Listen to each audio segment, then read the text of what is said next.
ஆதரவற்ற கோள்கள். விஞ்ஞானிகள் சில கோள்கள் எந்த நட்சத்திரத்தையும் சுற்றாமல் வெறும் விண்வெளியில் அலைந்து திரிகின்றன என்பதை கண்டுபிடித்துள்ளனர். இவை வீடில்லா கோள்கள் என்று அழைக்கப்படுகின்றன. பிக் பேங் சான்று. Cosmic microwave background.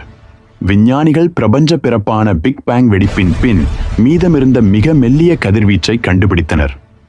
இதை காஸ்மிக் மைக்ரோவேவ் பேக்ரவுண்ட் என்று அழைக்கிறார்கள். இது பிரபஞ்சம் உண்மையிலேயே ஒரு பெரிய வெடிப்பில் இருந்து தோன்றியது என்பதற்கான சான்று.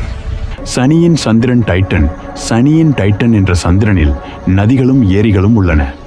ஆனால் அவை தண்ணீர் அல்ல, மீத்தேன் மற்றும் ஈத்தேன் திரவங்களாகும். அங்கே பெட்ரோல் மழை பெய்யும் போல கற்பனை செய்து பாருங்கள். நியூட்ரான் நட்சத்திரங்கள். ஒரு டீஸ்பூன் அளவிலான நியூட்ரான் நட்சத்திரத்தின் எடை சுமார் 400 கோடி டன் இருக்கும். அதாவது பூமியில் உள்ள அனைத்து மனிதர்களின் எடையையும் விட அதிகம். பிரபஞ்சம் விரிவடைகிறது.